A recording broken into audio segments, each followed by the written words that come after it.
नमस्कार, मैं रविश कुमार। राम का राज्यसभा और राज्यपाल से कोई नाता नहीं है, मगर राम मंदिर के निर्माण का फैसला देने वाले तीन जज रिटायर होते ही सरकार की कृपा स्वीकार कर लें, तब उनके इस कदम की समीक्षा की जानी चाहिए। संवैधानिक मर्यादा भी नहीं कहती है कि जज इस तरह की कृपा स्वीकार करें, मगर जज स्वीकार करते रहे हैं।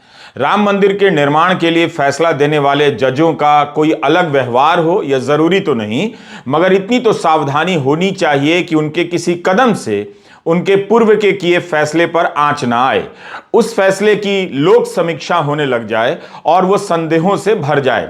उनके फैसलों की समीक्षा में नए नए संदेह, नए नए सवाल विपक्ष की तरफ से अरुण जेटली के बयान के सहारे जोड़े जा रहे हैं कि क्या इस फैसले की वजह से तीन जज को रिटायर होने के बाद अलग अलग तरह के पद मिले हैं।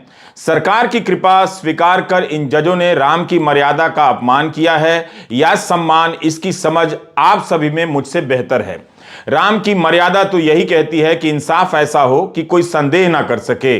पहले भी जज रिटायरमेंट के बाद पद स्वीकार करते रहे हैं और इस वजह से उन्हें संदेह से देखा भी गया है, मगर जिन जजों ने राम मंदिर से संबंधित फैसले दिए हैं उनसे उम्मीद थी कि वे नई मर्यादा गढ़ते और सरकार की कृपा को ठुकरा देते, यह कहते हुए कि उनके फैसले पर किसी तरह की आंच नहीं आनी चाहिए।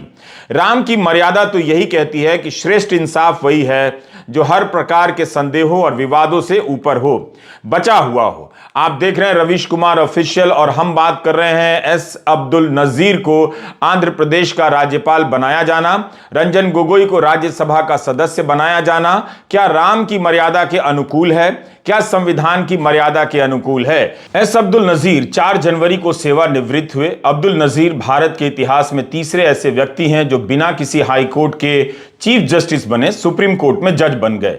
कई महत्वपूर्ण और ऐतिहासिक फैसलों से संबंधित रहे हैं। एक जज के जीवन में कई महत्वपूर्ण फैसले होते हैं, मगर हम यहां अब्दुल नजीर के जज के रूप में हाल के 2 फैसलों का विशेष रूप से जिक्र करना चाह रहे हैं, क्योंकि विपक्ष की तरफ से भी यही उठाया गया है। नवंबर 2019 के अयोध्या केस में फैसला देने वाले 5 जजों की पीठ में से एक जज रहे एस अब्दुल नजीर, और इसी 2 जनवरी को नोटबंदी के फैसले को सही ठहराने वाले फैसले में 4 जजों में से एक जज रहे। नोटबंदी के फैसले में केवल जस्टिस नागरत्ना ने असहमति का नोट दर्ज कराया था। अब्दुल नजीर ने भी ट्रिपल तलाक के फैसले में असहमति का नोट दर्ज किया था। रिटायर्ड जस्टिस अब्दुल नजीर को आंध्र प्रदेश का राज्यपाल बना दिया गया है। अयोध्या फैसले में चीफ जस्टिस रंजन गोगोई थे, उन्हें रिटायरमेंट के 4 महीने के भीतर राज्यसभा की सदस्यता दे दी गई मनोनीत रूप से। जस्टिस अशोक भूषण थे, जिन्हें 2021 में राष्ट्रीय कंपनी विधि अपील अधिकरण NCLAT national company law appellate tribunal का अध्यक्ष बना दिया गया।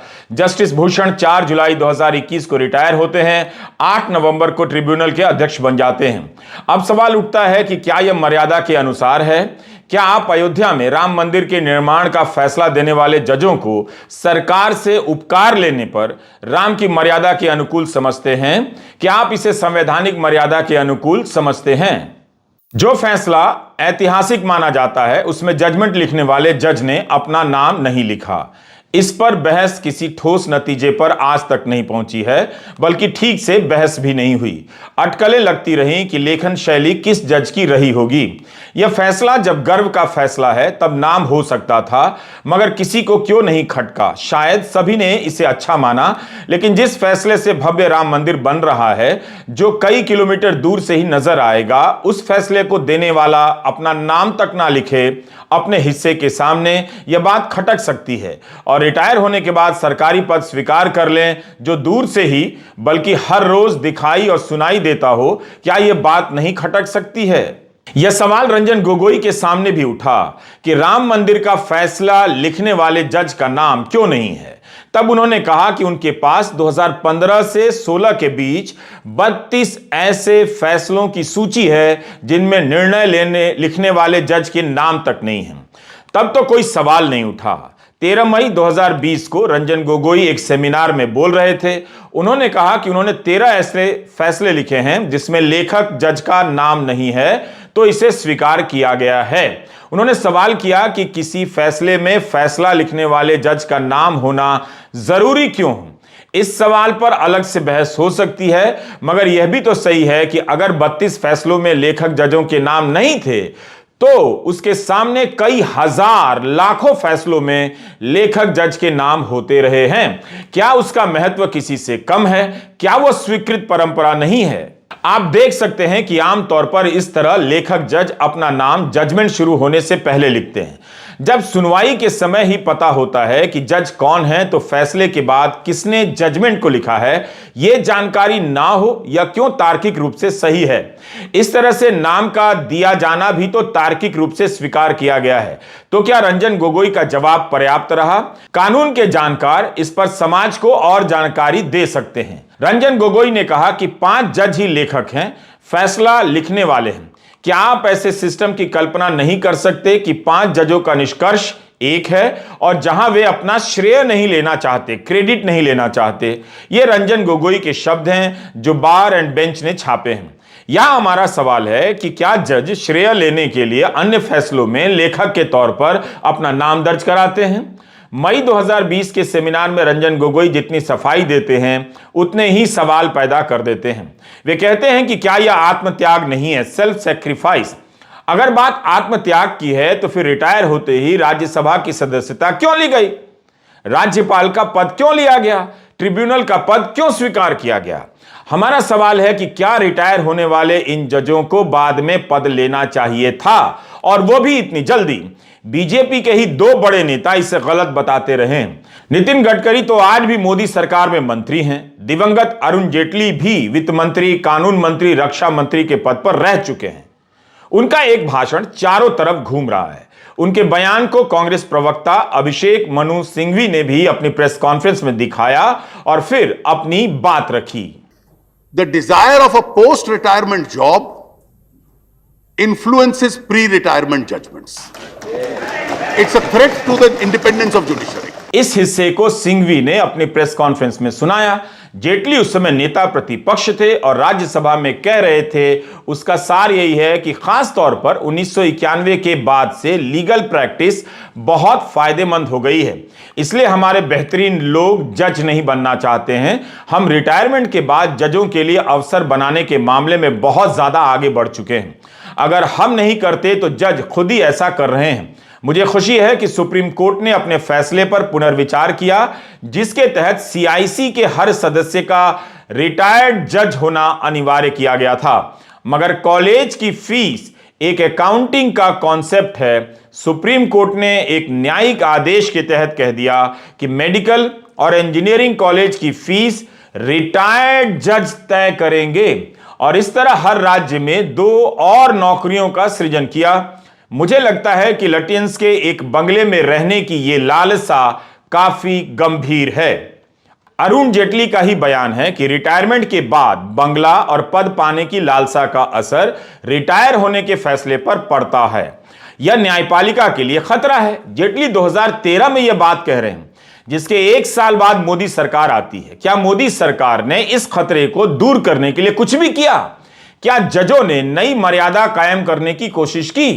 क्या जेटली की बातों को दोहराते हुए हम कह सकते हैं कि मोदी राज में जो जज रिटायरमेंट के बाद पद ग्रहण कर रहे हैं, उनकी इस लालसा या लालच का रिटायरमेंट के पहले के फैसलों पर असर पड़ा होगा? अगर यह बात सही है तो मेरा सवाल भी सही है कि क्या राम की मर्यादा का उल्लंघन हुआ है? अरुण जेटली के बयान के अनुसार राज्यसभा की सदस्यता को लेकर रंजन गोगोई, राज्यपाल के पद को स्वीकार कर अब्दुल एस नजीर और ट्रिब्यूनल के अध्यक्ष पद को स्वीकार कर अशोक भूषण ने क्या संदेह पैदा करने की गुंजाइश नहीं छोड़ी है। पीआरएस लेजिस्लेटिव रिसर्च की साइट पर राज्यसभा में रंजन गोगोई की उपस्थिति का रिकॉर्ड देख रहा था। 19 मार्च 2020 से उनकी सदस्यता शुरू होती है। 6 फरवरी 2023 तक उनकी उपस्थिति केवल 29% है। इसके मुकाबले सभी सदस्यों का राष्ट्रीय औसत 79% है, जो कि काफी अधिक मालूम पड़ती है। रंजन गोगोई ने आज तक कोई सवाल नहीं पूछा है। सवाल वाले कॉलम के आगे 0 लिखा है। डिबेट वाले कॉलम के आगे नॉट अवेलेबल लिखा है। कोई प्राइवेट मेंबर बिल लेकर नहीं आए। यह सब जानकारी पीआरएस की साइट पर है, आप देख सकते हैं। रंजन गोगोई ने अपनी जीवनी लिखी है जिसमें रिटायरमेंट के 4 महीने बाद राज्यसभा की सदस्यता लेने को सही ठहराया है। उन्होंने कहा है कि जब पेशकश की गई तब कोई हिचक नहीं हुई। वे पूर्वोत्तर और न्यायपालिका से संबंधित मुद्दों को उठाना चाहते थे, मगर उन्होंने तो कोई सवाल ही नहीं पूछे। पत्रकार श्रीनिवासन जैन ने उनसे अदानी पूर्व एनडीटीवी के लिए एक सवाल पूछा कि आपकी उपस्थिति इतनी कम है, तो उन्होंने कहा कोरोना की महामारी के कारण ऐसा हो गया, कोविड के कारण वे सदन नहीं आ रहे थे। रंजन गोगोई ने कहा कि वे नामित सदस्य हैं, किसी पार्टी के सदस्य नहीं। केंद्र की सलाह पर राष्ट्रपति ने उन्हें राज्यसभा के लिए मनोनीत किया था। सुप्रीम कोर्ट के रिटायर्ड चीफ जस्टिस सतशिवम को लेकर भी सवाल उठे थे जब उन्हें केरल का राज्यपाल बनाया गया। जस्टिस सतशिवम ने अमित शाह के खिलाफ एक एफआईआर रद्द कर दी थी। अप्रैल 2013 में तुलसीराम प्रजापति के केस में उनके खिलाफ दूसरी एफआईआर दर्ज हुई थी, जिसे जस्टिस सतशिवम ने रद्द कर दिया।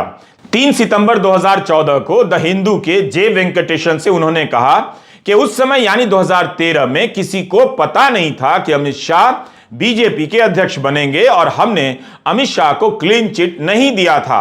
उन्हें इस बात का दुख था कि पूर्व चीफ जस्टिस को लेकर इस तरह के सवाल उठाए जा रहे हैं। आजाद भारत में सुप्रीम कोर्ट से 4 ऐसे जज रिटायर हुए हैं जो बाद में राज्यपाल बनाए गए। द वायर की एक रिपोर्ट में इसका जिक्र है कि नेहरू सरकार ने जस्टिस एस फजल अली, देवेगौड़ा सरकार ने जस्टिस फातिमा बीवी और मोदी सरकार ने पूर्व न्यायाधीश पी सतशिवम को राज्यपाल बनाया। अब अब्दुल एस नजीर का नाम भी जुड़ने जा रहा है। 2013 में अरुण जेटली ने कहा कि रिटायरमेंट के बाद जब कोई जज पद स्वीकार करता है तो उसके पहले के फैसलों को लेकर संदेह होता है। 9 सितंबर 2013 को पीयूष गोयल ने जेटली के राज्यसभा बयान का एक हिस्सा कोट करते हुए ट्वीट भी किया था, जिसका मतलब यह है कि रिटायरमेंट के बाद पद मिलने की लालसा रिटायरमेंट के पहले के फैसले पर असर डालती है। तो अयोध्या मामले के 3 जजों का पद स्वीकार करना अरुण जेटली के हिसाब से पीयूष गोयल के हिसाब से कैसे देखा जाए? क्या पीयूष गोयल अब अरुण जेटली के बयान को फिर से ट्वीट करना चाहेंगे? कर भी सकते हैं। तो ये मैंने जैसा कहा कि आपकी कथनी आपकी जुबानी। देखिए, ये कोई इसका उत्तर नहीं कि पहले भी हुआ है, बिल्कुल हुआ है, लेकिन हम मानते हैं कि अब काफ़ी समय से और विशेष रूप से जिस निरंतरता से जितनी जल्दी से आजकल हो रहा है, एक सैद्धांतिक रूप से ये गलत है, ये न होना चाहिए और हम इसका विरोध बिल्कुल करते हैं सिद्धांत पे। मैं किसी व्यक्ति विशेष का विरोध नहीं कर रहा हूँ, तो सैद्धांतिक रूप से निश्चित रूप से हम इसका विरोध करते हैं। और ये आपने कहा था, बार बार कहा था, सदन में कहा था, सदन के बाहर कहा था, तो उसका पालन करने के लिए अब आपका ये उत्तर नहीं हो सकता कि पहले भी हुआ था। अभी हमने हाल में और इसके उदाहरण देखे और ये अब जैसे कोई परंपरा बनाई जा रही है। यही नहीं, 2012 में नितिन गडकरी का बयान कई जगहों पर छपा है जिसमें वे सलाह दे रहे हैं कि जजों के रिटायर होने के 2 साल बाद पद दिए जाने चाहिए, नहीं तो सरकारें परोक्ष या अपरोक्ष रूप से अदालतों पर प्रभाव डालने की कोशिश कर सकती हैं। मगर यहां तो अयोध्या मसले का जजमेंट लिखने वाले जजों को रिटायर होने के कुछ ही महीनों के भीतर पद दे दिए गए। क्या अब नितिन गडकरी इस पर बोलना चाहेंगे? बोल भी सकते हैं। क्या गोदी मीडिया यह सवाल पूछेगा? पूछ भी सकता है। Justice A K. गोयल जिस दिन सुप्रीम कोर्ट के जज के पद से रिटायर हुए, उसी दिन नेशनल ग्रीन ट्रिब्यूनल के चेयरमैन बना दिए गए। ट्रिब्यून अखबार में छपा है कि उसी दिन उनके बेटे निखिल गोयल को हरियाणा में अतिरिक्त महाधिवक्ता का पदभार दे दिया गया। इस इत्तेफाक का क्या जवाब है? किसी के पास है भी या नहीं? इस बयान में गडकरी ने यह भी कहा कि मैं पूरी जिम्मेदारी से कहना चाहता हूं कि सुप्रीम कोर्ट और हाई कोर्ट के जजों के लिए तो पहले से तय होता है कि किसे कौन से आयोग का अध्यक्ष बनाया जाएगा। तो फिर चीफ जस्टिस रंजन गोगोई को राज्यसभा में भेजना, जस्टिस अब्दुल नजीर को राज्यपाल बनाया जाना, जस्टिस अशोक भूषण को एनसीएलटी का अध्यक्ष बनाया जाना, क्या गडकरी जी के मुताबिक पहले से तय था? क्या गडकरी जी अब मीडिया के सामने आकर बोल सकते हैं कि पहले से तय था या नहीं, या ऐसा होना अब सामान्य है, या यह सब अच्छी लगने वाली बातें विपक्ष में रहकर बोली जाती हैं, बोलने के लिए बोली जाती हैं, तुकबंदी के लिए बोली जाती हैं। सत्ता में आते ही वही सब किया जाता है जो होता रहा है और किया जाता रहा है। तब कांग्रेस नेता मनीष तिवारी ने कहा था कि जेटली को पता होना चाहिए कि कुछ आयोग ऐसे होते हैं जिसके लिए सेवारत या सेवानिवृत्त जज ही योग्य होते हैं, मगर राज्यपाल का पद तो स्वायत्त पद नहीं होता।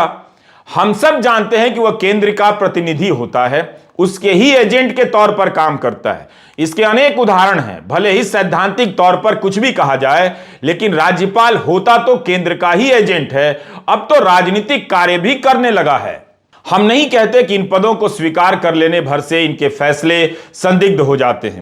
बीजेपी के ही नेता कहते रहे हैं कि इन पदों को स्वीकार कर लेने भर से इनके फैसले संदिग्ध हो जाते हैं, मगर बीजेपी के नेता अब क्या कहते हैं जब रिटायरमेंट के तुरंत बाद जजों को पद दे दिए जाते हैं। एक विवाद और चल रहा है। 7 फरवरी को मद्रास हाईकोर्ट में 5 नए जजों की नियुक्ति हुई। इनमें लक्ष्मण चंद्रा विक्टोरिया गौरी भी शामिल थीं। जस्टिस गौरी पहले मदुरई बेंच में बतौर सहायक सॉलिसिटर जनरल पेश हो चुकी हैं। इन पर कथित रूप से आरोप लगाया गया कि वे अल्पसंख्यक समुदायों के खिलाफ नफरती बयान देती रही हैं। जिस वक्त उनका शपथ ग्रहण समारोह चल रहा था, सुप्रीम कोर्ट उनकी नियुक्ति के खिलाफ याचिका सुन रहा था। जब तक शपथ ग्रहण समारोह समाप्त हुआ, सुप्रीम कोर्ट याचिका खारिज कर चुका था। हालांकि जस्टिस गौरी के समर्थन में भी बड़ी संख्या में वकीलों ने पत्र लिखा कि बतौर एक महिला वकील उन्होंने बहुत मेहनत की है। कई जगहों पर छपा है कि गौरी भाजपा की महिला मोर्चा की जनरल सेक्रेटरी रह चुकी हैं। इंडियन एक्सप्रेस में छपा है कि जस्टिस गौरी ने जवाब में कहा था कि सितंबर 2020 में मदुरई में सहायक सॉलिसिटर जनरल का पदभार संभालने से 3 महीने पहले उन्होंने भाजपा के सभी पदों से इस्तीफा दे दिया था और पार्टी की सदस्यता छोड़ दी थी। अमर उजाला में कानून मंत्री किरण रिजिजू का बयान छपा है। अखबार लिखता है कि कानून मंत्री ने समर्थन किया है कि राजनीतिक दलों से जुड़े वकील जज बन सकते हैं। पहले भी संसद के मौजूदा सदस्यों को जज बनाया जा चुका है। Justice KS. हेगड़े और जस्टिस बहारुल इस्लाम जब हाई कोर्ट जज नियुक्त हुए तब कांग्रेस के सांसद थे। अब समझना यह है कि अरुण जेटली के बयान को आज की भाजपा या मोदी सरकार किस नजर से देखती है। क्या तब जेटली झूठ बोल रहे थे कि जजों को फैसले के हिसाब से रिटायरमेंट के बाद पद दिया जाता है? तब गडकरी क्या लोगों को प्रभावित करने के लिए बोल रहे थे कि रिटायरमेंट के 2 साल बाद पद दिया जाए? मगर यहां तो उसी दिन पद देने के उदाहरण मिलते हैं। जस्टिस अब्दुल नजीर का राज्यपाल बनना, चीफ जस्टिस रंजन गोगोई का राज्यसभा का मनोनीत सदस्य बनना, जस्टिस अशोक भूषण का ट्रिब्यूनल का अध्यक्ष बनना, इनकी नियुक्तियों को क्या उनके पहले के फैसले से जोड़ा जा सकता है? राम की मर्यादा और संवैधानिक मर्यादा दोनों के हिसाब से क्या ऐसा करना सही लगता है? इस सवाल पर उचित मंचों पर बहस चलती रहे और सवाल भी उठते रहे। नमस्कार, मैं रविश कुमार।